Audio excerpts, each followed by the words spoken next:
Reka ngusuze cyane nkwifuriza umunsi mwiza, nkwifurize kukugwa neza cyane, nkubwire ko kandi ari by'agaciro kubana namwe kuri Iris TV Uniblaze nyine nk'ibisanzwe iteka ryose. Reka nkubwire rero ko aka kanya turi muri Kiss Summer Awards, anga hangira ngo uri kubibona tugiye gutangira tubakirira abantu bose kuri red carpet. Anga turagenda tukubwira buri umwe ndetse nkubwire ko ndi kumwe na rya tsinda ryanjye rihoraho, harimo Jado nyine tuyishime nk'ibisanzwe, hari Emilie kuri kamera niwe uri kutugezaho amashusho ameze neza cyane. Reka dukomeze turebe ndetse tubabwira abastar batandukanye. Aha hinjiye rero uwo bita Keza Nibagwire Joanna, ni Miss Heritage 2019, ni umwe mu bakobwa kabisa bahirutse no kwambikwa impeta yo kuzabana karamata n'umusore wamwihebeye.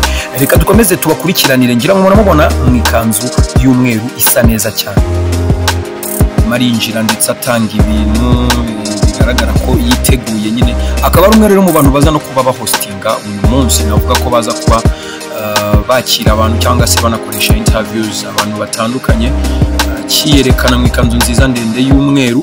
Ahangaha rero mubwire ko turi kuri Kigali Arena, abantu bakinjira ndabona yinjiye bandi babiri, ndabonamo umuhanzi kazi ukizamuka. Ahangaha ari kumwe na mushiki wa Arthur Nkusi. Ahangaha nawe urabona ko barimo baratanga ibintu kugira ngo bifotoze. Red carpet umumaro wayo no kuba wakwifotoza ndetse ukagaragara neza imbere, mu gihe abandi bakinjira tukinakurikirana uburyo bagenda binjiramo nyine.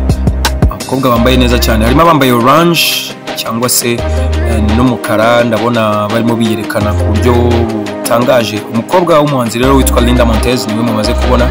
Aha ni ya kipe nyine ya KC2 cyangwa se Kigali Channel 2, harimo Creepy ndetse harimo Martina, harimo Cyuzuzo ndetse na Keza Joanna. Reka dukomeze turebe uburyo bigiye kugenda, harimo biyerekana nyine, nabo urabona barimo barifotoza kugira ngo baze kugira amafoto y'urwibutso y'uyu munsi. Ni Kiss Summer Awards 2021, twebwe turi Iris TV nk'ibisanzwe iteka, ngira ngo muri kubyumva ko tuhababereye.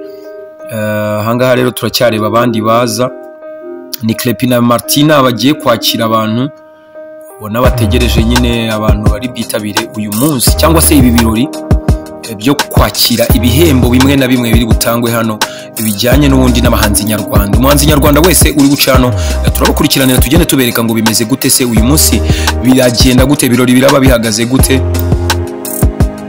Mu gihe tukiri kureba, ngira ngo Arthur Nkusi muramubona ko yinjiye, arinjiye arimo ariyerekana asuhuzanya, arimo aragenda asuhuzanya.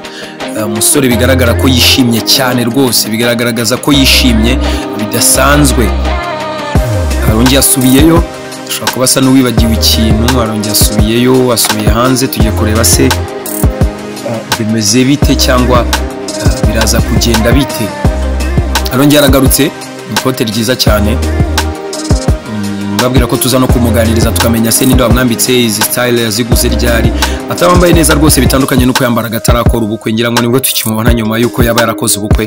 Urabona rwose ko bigaragara ko yambaye neza, inkweto y'umukara ibengerana ndetse yambaye n'ikoti yenda kuba umutuku, n'umutuku ariko umwe wijimyemo ukuntu, ndetse akambara na rinete. Araseka cyane, bigaragara ko yishimiye uyu munsi. Nkusi ngira ngo muramubona amaposteri atandukanye arimo nyine yiyerekana, byiza cyane rero kuko biragaragaza ko ari ikintu cyiza, navuga ko kigaragarira amaso y'abanyarwanda, ndetse biragaragara ko akifitiyemo utuntu tw'ibyishimo cyangwa se ikintu cyo kuba ari proud y'uyu munsi wa Kiss Summer Awards. Hakinjira abandi rero tugitegereje. Arthur Nkusi baramwakiriye nyine, abanyamakuru barimo baramuganiriza.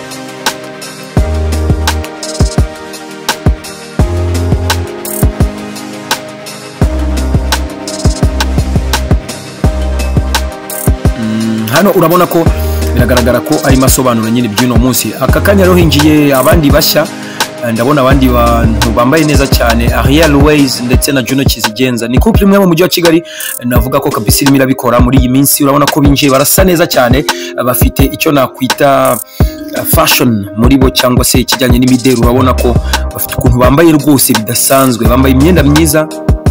Ariel Ways ati mfata sheri twifotoze bise neza rwose, twereka abantu ko urukundo rwacu rudasanzwe. Ahangaha rero urabona ko yegeye imbere, batangiye kwifotoza bya bintu byabo, batangiye kwerekana rwose uburyo couple yabo ihagazemo ni ibintu byiza cyane, amaposteri adasanzwe muri fashion nyarwanda cyangwa se muri mu ruhando rw'imideli ndetse na muzika. Urabona ko ari ibintu bidasanzwe barimo barakora, ni ibintu kabisa ubona bisa neza, navuga ko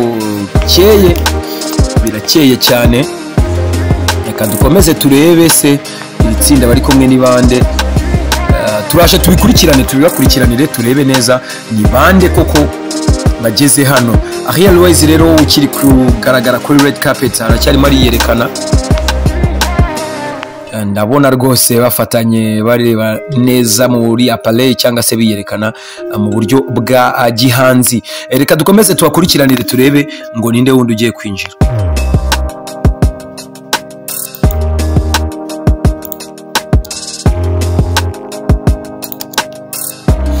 Aka kanya rero barimo bagenda, Juno kigenda hinje DJ Phil Peter ufite indirimbo nshyashya muri iyi minsi irimo irabica bigacika. Navuga ko nyuma yuko yakoze yitwa Amata, uyu munsi rero yazanye indi bita Bimpame ari kumwe na Marina, ariko uyu munsi agaragaye kuri red carpet kumwe na Soshomura ndetse n'ababyinnyi be harimo ba Titi Brown. Reka turebere uko bigiye kugenda. Phil Peter wambaye umwenda wiganjemo ibara rya zahabu umuhondo ariko upika cyane cyangwa se ugaragara cyane. Phil Peter uri kwifotoza kuri red carpet cyangwa se kuri ya tapi itukura, ari kumwe n'itsinda ry'abandi bantu benshi. Dukomeze dukurikire turebe. Phil Peter rwose bigaragara ko arimo ariyerekana asomye ku cyo kunywa yazanye. Mwibutse ko abaterankunga hano bari Skol, ariko Phil Peter uzanye ikirahure gitandukanye n'iby'abandi, azanye no bita DJ Waxi ndi kubona inyuma. Phil Peter rero hamagaye itsinda rye naryo riraje rigiye kwifotoza. Soshomura umwegereye ndetse na DJ Waxi ndabona begeranye, bakakanya bari kwifotoza barimo bariyerekana kabisa mu buryo bwiza. Soshomura nawe usomye ku cyo kunywa. Abasore rwose bateguye, bambaye imyenda navuga ko ari myiza cyane, bambaye style tudasanzwe tubona, amapantaro manini cyane ubona atabafasheho na gatoya. Twe tumenyereye ko ari aba star bambara imyenda nyine iba bibegereye cyane, ariko uyu munsi bayerekanye itandukaniro. Hagaragaye n'uwo bita Baraka the movie cyangwa se ukina n'ubundi amafilme yahoze muri kina mu mafilme ya bad drama muri The Main. Ahangaha rero urabona ko barimo baraseka rwose, n'abasore berekana ko biteguye uyu munsi kuza kwiyerekana koko ndetse no ku rubyiniro. Nkwibutse ko Phil Peter afite indirimbo iri guhatana mu cyo nakwita Kisama Award cyangwa se cyitwa Kisama Award.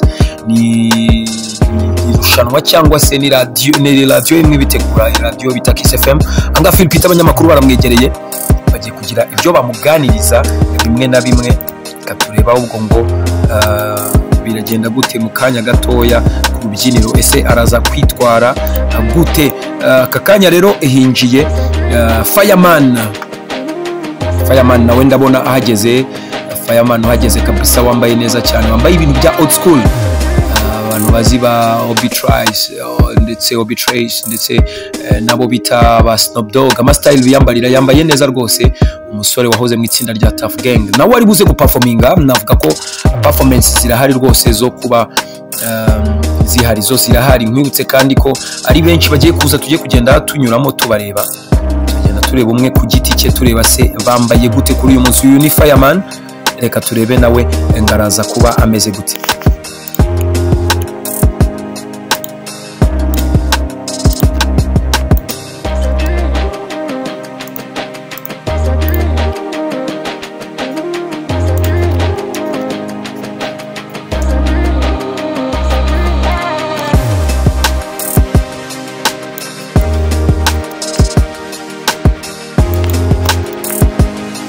Mu gihe Fireman agiye, haje Konfi niwe mbona ugeze kuri ya tapi itukura. Konfi n'umwe mu bahanzi nabo bari nomine nk'umuhanzi mushyashya nyine urimo kwinjira muri muzika nyarwanda. Konfi afite indirimbo nshyashya yitwa Igikwe ari kumwe na Gabiro Guitar, niyo iri guhatana na ba Medi ndetse na ba Phil Peter. Navuga ko Amata ndetse na Mavao ya Medi niyo iri guhatana nyine, nizo ziri guhatana muri irushanwa rya Kisama Award. Konfi ugaragaye ku ruhando rwa Kisama Award cyase kuri tapi itukura, hano agaragara kumwe na Selector Faba wa KC2 cyangwa se ukora kuri KC2 nyine bisanzwe. Biragaragara ko Konfi yagiye mu itangazamakuru nyine, Keza ndetse na Cyuzuzo barimo baramuganiriza bamubaza ese bite, bimeze bite, urabibona gute iby'uno munsi. Maragenda asubiza byinshi ari bugende avuga kuri uyu munsi. Rero turategereje tugiye kureba ngo ninde wundi nawe ugiye kwinjira. Ndabona hari kwinjira itsinda rya RE cyangwa se Rock Entertainment, injiye Papa Cyangwe ndetse n'umukobwa wambaye neza cyane. Biragaragara ko kabisa basa neza. Hari Rocky inyuma nawe usa n'ubagaragiye, harimo nyine ari umutekano cyangwa se harinze Papa Cyangwe ndetse n'umukunzi we. Ahangaha rero biragaragara bafite n'umubouncer, umusore umwe gutya rwose w'ibigango, bigaragara ko nawe ari umwe mu barinze cyangwa se mu bacunze umutekano wa Rock Entertainment. Ni Rocky ndetse na Papa Cyangwe n'umukobwa bari kumwe. Reka turebe ahubwo nyuma ngo biraza kugenda gute, nyuma ngo biraza kuba bihagaze gute kuri tapi itukura. Biragaragara ko rero Rocky ndetse na Papa Cyangwe bakifotoza. Reka turebe ngo nyuma yaho hagiye kuza bande, ese baraba ari bande bakurikira. Ahangaha rero Papa Cyangwe ari mu itangazamakuru, arimo aragira byinshi avuga asobanura, aragenda agira byinshi asobanura ndetse biragaragara ko abanyamakuru nabo bamwishimiye. Mwibutse ko Papa Cyangwe nawe ari mu bahanzi bashya bari kuzamuka cyangwa se aba coming artists, abahanzi bashyashya. Ahangaha rero hinjiye Symphony Band nayo iri kuri tapi itukura, n'abasore nabo ubona bameze neza. Nakwibutsa ko ari abasore barimo barakora muzika nyarwanda ariko mu buryo bwa live. Bangaba barimo barifotoza, urabona ko barishimye cyane, barimo bariyerekana ndetse bafite ibikombe bya Skol banasomaho, berekana ko rwose ibyo bintu nta kibazo ikirimo. Reka dukomeze dukurikirane turebe se ni bande bari bukurikire kuri tapi itukura. Ahangaha Symphony Band bakaba bagiye, biragaragara ko bagiye. Reka dukurikire turebe se nyuma ya Symphony y'iri tsinda araza nde. Hinjiye Gabiro Guitar, miriye kuri kamera mwegere turebe Gabiro Guitar wambaye neza cyane rwose, wambaye ikote ryiza cyane ndetse n'inkweto z'umweru. Ahangaha arimo arasuhuza abantu. Ndabona nyuma ye hagarutse Linda Montez ugiye kujya mu itangazamakuru. Gabiro Guitar uri kumwe na Syntex Rwanda cyangwa se Calabash. Mwibutse ko Syntex ari murumuna wa mukuru wa Arthur Nkusi. Haragaragaramo bamwe mu ba promoters cyangwa se muri team ya Gabiro n'ubundi witwa Patrico. Urabona ko biragaragara ko ari ikintu cyiza cyane. Bambaye imyenda nabo ubona idasanzwe, imyenda myiza rwose n'inkweto z'imyeru. Reka turebe. Nkwibutse ko kandi Gabiro Guitar indirimbo ye igikwe irimo iragenda ihatana, iri guhatana.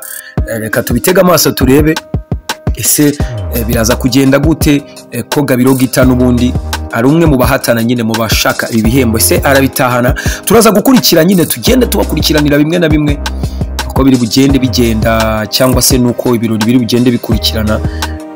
Gabiro umuvugana na timu ye rwose. Biragaragara ko bakakanya bagiye kwifotoza ari batatu nka timu ya Gabiro Guitar nyine. Navuga ko bari kwerekana imideri ndetse baniyerekana. Biragaragara ko bategereje cyase bishimiye igikombe cy'uyu munsi, bariteguye. Turaza kureba rero biri buze kuvamo. Hinjiye undi mustar, ni Bulldog. Bulldog wambaye neza cyane, wambaye style, ubona ko ari style za kera. Nawe Bulldog uhagaze rero uri kwiyerekana, arimo arifotoza. Nawe niyibagiwe kwizanira agakombe ka Skol. Ahangaha rero reka turebe agiye gukora iki. Bulldog rero nkwibutse ko ari umwe mu bantu nabo bahoze mu itsinda rya Tough Gang, bagize ibintu bitandukanye by'ibihe, navuga ko ari bibi kubura Jay Polly. Ahangaha rero wakurikira ukareba bari kumuganiriza Keza na Joanna, arimo aragenda baganiriza babwira uburyo ibintu bimeze. Mwibutse ko kandi Keza Joanna ari umwe mu ba Miss nyine batsindiye ibihembo. Arthur Nkusi arongeye agiye kwinjiza noneho nyuma y'uko yari yatambutse, yinjije na Madame. Mwibutse ko bamaze igihe bakoze ubukwe, bari kuri red carpet nabo arifotoje kabisa, urabona birasa neza cyane. barimo baraseka cyane biyerekana. Ni itsinda navuga ko ari ry'abanyamakuru ndetse bakaba banafite n'umwihariko ko bakina comedy. Abangaba rero navuga ko umwe ndabona madamu wa Arthur maraseka cyane atunga umugabo urutoki amubwira ati sheri waretse izo joke cyangwa se reka gusetsa abantu hano, cyangwa se biragaragara ko bafitanye rwa rukundo rwiza. Umugore aratambutse nyine umutambukanyi wa Arthur Nkusi aragarutse, biragaragara ko bategereje kuvugana n'itangazamakuru. Ese biragenda bite? Barabakiriye, barimo barabaganiriza kuri tapi itukura. Wibutse ko turi muri Kisama Award, twebwe ni Iris TV, tuba hababereye nyine tubereke bimwe na bimwe uko byagiye byifata kuri uyu munsi mwiza. Ese byagenze gute? Ese umunsi wagenze ute? Baramuhamagaye Madame Arthur batangiye kumuganiriza bati ibite hinjiye uwundi mustar ni Promesse Kamanda, umwe mu bafotographe bakiri batoya, ndetse navuga ko Promesse Kamanda numwe mu bana bakiri bato ariko bafata kamera rwose bakabikora. Yambariye style nziza, yambaye sneaker Jordan 1 cyangwa se J1, angaha yambariraho ni pantaro y'umukara imufashe, arimo ariyerekana ndetse ashyiraho ni kote rwose ubona rya kigabo. Mu mutwe yashyizemo akarongo, ari kubereka style uburyo iri fresh and clean. Reka turebe ngo nyuma ye haraza nde. Promesse Kamanda nawe ugiye kwiyerekana, ari kwiyerekana hano kuri tapi itukura. Twakiriye Medbeat, DJ Pius ndetse na Babo. Ni itsinda rikomeye rikundana. Medbeat wambaye ibintu bitangaje, Medbeat wambaye style tutanzwe tumenyere kuri Kanye West. Nyuma ye hinjiye rero Lock Entertainment, hinjiye Kadafi, hinjiye abo bita aba Microgeni ba Alafate Kaboy. Turahita tubona DJ Brian hinjiye ari kumwe na Pazo.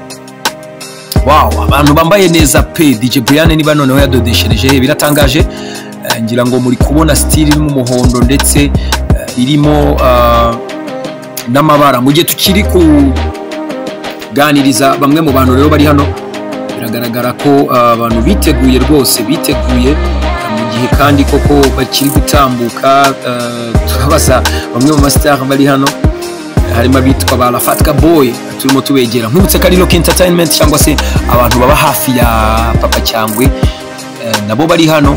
Ngira ngo turagaruka kuri tapi itukura, turabona DJ Brian n'ubundi nk'ibisanzwe ndetse na Pazo bari kuri tapi itukura, barimo baragerageza kuvugana n'itangazamakuru. Hinjiye Bruce Melody nawe wambaye style zitangaje, navuga ko ari style zidasanzwe, ni complete, ni hasi hejuru ibintu bisa.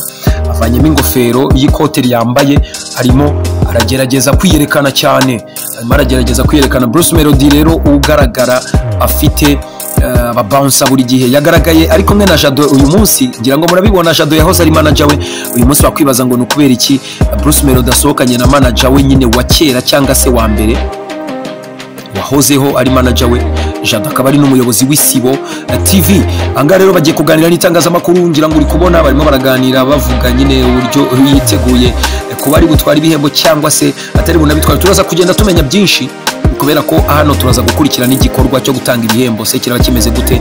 Ese award z'uyu munsi ziyajyanwa n'abandi? Nkubutse ko Bruce Melody indirimbo ye Katapira iri guhatana n'Igikwe, iri guhatana na Mavao ya Medi, iri guhatana n'indirimbo kabisa zose ubona zikomeye, ariyo Amata ya Phil Peter na Social Mura. Ni indirimbo navuga ko ari nziza zose. Hano haragaragara umugabo bita Kapobiri, katurengo ninde none ugiye kwinjira. Hinjiye Irene cyangwa se Murinda Habi Irene, yinjiranye na Nio Bosco. Nutse ko Nio Bosco nawe ari mu bahanzi bitwaye neza muri uyu mwaka. Ahangaha rero biragaragara ko bateguye rwose, bambaye imyenda isa neza cyane. Irene agiye kuri tapi itukura ari kumwe na Nio Bosco, biragaragara ko ari kumwereka nyine, ari kumutunganya protocol, ari kugenda yikora neza cyane. Aramubwiye ati reba hano hirya uyereka abantu ubwo uburyo wateguye. Yambaye umuhondo, yarengeje ikote ryiza cyane, biragaragara ko fashion rwose aba bantu bayisobanukiwe. Rero Irene wambaye nk'aba pasteur, yambaye nk'aba pasteur cyangwa se abapadiri baba reverend pasteur. Biragaragara ko harimo akantu k'umweru mu ishati kameze nyine nka kamwe baba bambaye. reka turebe. Niyo Bosco rero ugiye kuganira n'itangazamakuru aka kanya.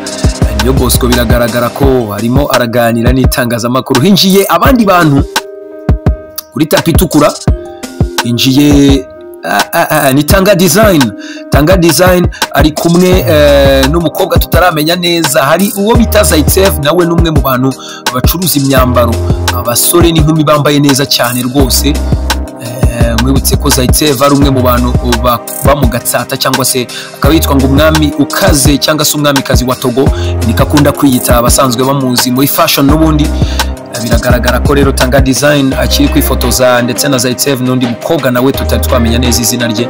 Biragaragara ko barimo baragenda baganira babazanya ibintu bimwe na bimwe, mu gihe twebwe nka Iris turahabaye tubakurikiranira tubereka ndetse tunabamenyera ngo bimeze gute. DJ Pius rero ugarutse, ngo style ya Medbeat babanze bayipresente koko.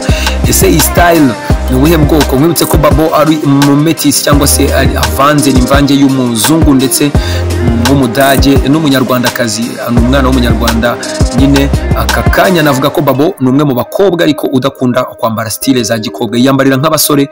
Azanye na DJ Pius na Medbeat wambaye nka Kanye West. Reka dutegereze ture ko nyuma ye hari buza abandi bantu. Ahangaha rero biragaragara ko Kisama Award yitabiriwe ndetse n'imyambaro idasanzwe yagaragaye hano rwose.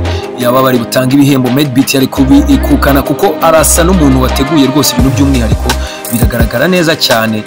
Reka turebe rero ese bagiye gukora iki. Bagiye kuvugana n'itangazamakuru nk'uko biri kugenda. Buri mustar uri kugera hano ari guhita avugana n'itangazamakuru nyine, ugasanga bigenze neza cyane. Reka dutegereze rero, kandi nkubwire ko Kisama Award iri butsindirwe n'abantu batandukanye. Twebwe ni Iris TV, reka dukomeze tubakurikiranire se ngo biragenda bite kuri uyu munsi nyine, biraza kuba byifashe gute.